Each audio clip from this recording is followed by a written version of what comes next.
নিজের তুলনা কখনো অন্যদের সাথে করো না। যদি তুমি এমন করতে থাকো তবে তুমি স্বয়ং নিজেকেই অপমান করছো।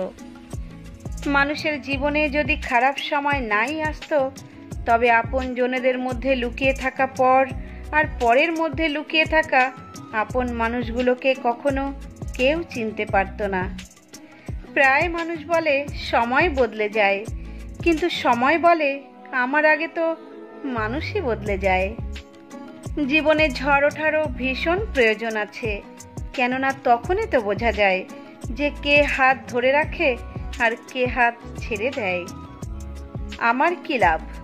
যদি এই একটি চিন্তা মাথা থেকে ঝেড়ে ফেলতে পারো তবে তুমি নিজেই জীবনে এক চলমান মন্দির হয়ে উঠবে। তুমি ভাবছো যে মানুষ তোমার জন্য তাই করবে যা তুমি তাদের জন্য করেছো, তবে বাস্তবে তুমি নিরাশ হবে, কারণ সবার কাছে তোমার মতো সুন্দর হৃদয় নেই। এই দুনিয়া এই জন্য খারাপ নয় যে এখানে খারাপ মানুষ বাস করে, বরং এই দুনিয়া এই জন্যই খারাপ যে এখানে ভালো মানুষেরা চুপ করে থাকে। যদি তুমি খারাপ সময়ের মধ্য দিয়ে চলেছ তবে একটি কথা সবসময় মনে রেখো, খারাপ সময়েরও একটি সুবিধে আছে, কারণ অকেজো মানুষগুলো তখন সঙ্গ ছেড়ে দেয়। জীবনে হোঁচট খাওয়ারও সুবিধা রয়েছে, যখনই লাগে কিছু না কিছু শিখিয়ে দিয়ে যায় কিংবা কারোর না কারোর আসল রূপ দেখিয়ে দিয়ে যায়। যদি তুমি সেই মুহূর্তেও হাসতে পারো যখন তুমি সম্পূর্ণভাবে ভেঙে পড়েছ, তবে বিশ্বাস করো এই দুনিয়ার আর কোনো কিছুই তোমাকে কখনো ভাঙতে পারবে না। খুশি থাকার মানে এই নয় যে জীবনের সব কিছুই ঠিক রয়েছে। খুশি থাকার মানে এই হয় যে তুমি তোমার দুঃখ থেকে বেরিয়ে এসে জীবনে বাঁচতে শিখে গেছো। ইন্দ্রধনু তৈরি হবার জন্য যেমন বৃষ্টি আর রোদ এই দুটোরই প্রয়োজন হয়, আমাদের জীবনও কিছুটা এই রকম হয়। এতে সুখ আছে তবে দুঃখও আছে, ভালো আছে তবে মন্দও আছে, আলো আছে তবে অন্ধকারও আছে। আর এই জীবনের জন্য এগুলো ভীষণ প্রয়োজন হয়। এই জন্যই বিপরীত পরিস্থিতিতে কখনো নিরাশ হবে না। মনে রেখো, তুমি ঈশ্বরের তৈরি সবথেকে সুন্দর কৃতি। এই জন্য খারাপ পরিস্থিতিকে নিজের সৌন্দর্য কখনো কেড়ে নিতে দিও না। আজকের প্রদীপকে কখনো নিভে যেতে দিও না। কিরণ সূর্যের হোক কিংবা আশার, উদয় যখনই হয় তখন সমস্ত অন্ধকার দূর করে দেয়। কুমোর যখন মাটির পাত্র তৈরি করে তখন বাইরে থেকে জোরে জোরে ঠেসে ধরে, কিন্তু ভেতর থেকে ভীষণ যত্ন সহকারে তৈরি করে। ঠিক এইরকম ভাবেই একজন সুন্দর এবং শক্তিশালী মানুষ তৈরি হবার জন্য নিজের কুমোর অর্থাৎ ঈশ্বরের ওপর ভরসা রাখো। সে তোমায় কখনো ভাঙতে দেবে না। যা চলে গেছে তা ভাসিয়ে দাও, যা ভেসে তোমার দিকে আসছে তাকে স্বাগত জানাও।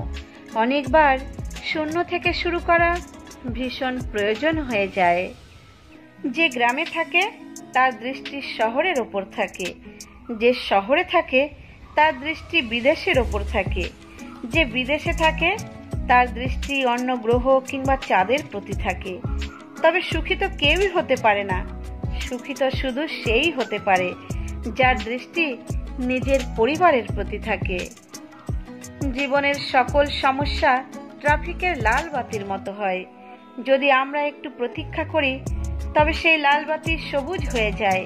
এই জন্য সকল চেষ্টা করার সময় ধৈর্য অবশ্যই রেখো। জীবন খেলেও তার সাথে, যে ভালো খেলোয়াড় হয়। দুঃখ সবার এক হয়, কিন্তু সাহস সবার আলাদা আলাদা হয়। কেউ হতাশ হয়ে বিক্ষিপ্ত হয়ে যায়, আবার কেউ সংঘর্ষ করে উজ্জ্বল হয়ে যায়। যদি বাস্তবেই তুমি তোমার জীবন বদলাতে চাও তবে প্রথমে তোমাকেই তোমার ভাবনা বদলাতে হবে। অন্তরে প্রেম থাকলে তবেই তো চরিত্র সুন্দর হবে। জীবনে তুমি কি চাইছো তা তাড়াতাড়ি খুঁজে নেবার চেষ্টা করো। এমনভাবে চাইতে শুরু করো যেন তুমি ভুলতে চাইলেও ভুলতে না পারো। এতটাই চাইতে থাকো যেন চাওয়ার কষ্টের মধ্যেও সুখ অনুভব করতে পারো। যদি সে তোমায় ধ্বংস করতেও শুরু করে দেয় তবুও তুমি তাকে ছাড়তে না পারো। যদি ছিনিয়ে নেয় সে তোমার থেকে তোমার সবকিছুই, তবুও তুমি তার উপর রেগে থাকতে না পারো।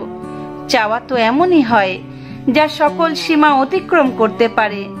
বোকা, পাগল, প্রেমী লোকে অনেক কিছুই বলতে পারে, তবুও এইটুকু চেষ্টা তো করতেই হবে নিজের চাওয়া পাওয়ার জন্যে। এরপরেও যদি না পাওয়া যায় সেই চাওয়া, তবুও যেন পাবে অভিজ্ঞতা। আর যদি পেয়ে যাও সেই চাওয়া, তবে ঘুচে যাবে জীবনের সকল দুঃখ কিংবা দারিদ্রতা।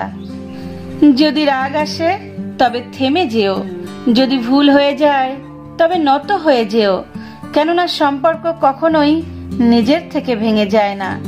অহংকার, অজ্ঞানতা আর মনের ভাবই একে ভেঙে ফেলে। একবার একজন ব্যক্তি স্বামীজিকে জিজ্ঞাসা করলেন যে সবকিছু হারিয়ে যাওয়ার থেকে খারাপ কি হতে পারে। স্বামীজি এই কথা শুনে খুব সুন্দর জবাব দিলেন, সবকিছু হারিয়ে যাওয়ার থেকে অনেক বেশি খারাপ হয় সেই বিশ্বাসের হারিয়ে যাওয়া, যার ভরসায় আমরা সেই সবকিছুই আবার দ্বিতীয়বার পেয়ে যেতাম। কেন কাঁদো মনে না হওয়ার জন্য? যা হবার তাই হবে। ঈশ্বর একটা রাস্তা বন্ধ করার আগে অনেক রাস্তা খুলে দেয়। কালের নিয়মে যখন গাছের সকল পাতা ঝরে যায়, তখনও পাখি তার সাহস হারায় না, কেননা সেও জানে এই গাছ পুনরায় সবুজ পাতায় ভরে যাবে। যখন একটা ছোট্ট পাখি তার সাহস হারায় না, তবে আমরা কেন হেরে যাব? জীবন একটি বইয়ের মতো হয়, সামনের পাতায় কি রয়েছে তা আমরা না পড়লে কখনোই জানতে পারবো না। আর পেছনের পাতাগুলো পড়ে তো নিয়েছি, কিন্তু তা কখনোই বদলাতে পারবো না। এই জন্যই জীবন একদিনের হোক কিংবা 4 দিনের, একে এমন ভাবে বাঁচো যেন জীবন তুমি নয়, বরং জীবন তোমাকে পেয়ে ধন্য হয়ে গেছে। আবার আসবো বন্ধুরা পরবর্তী কোনো ভিডিও নিয়ে। ততক্ষণের জন্য নিজের খেয়াল রেখো আর সবার খেয়াল রেখো। সব সময় হাসি আর খুশিতে থেকো, কখনো নিজের জন্য আবার কখনো নিজের মানুষদের জন্য।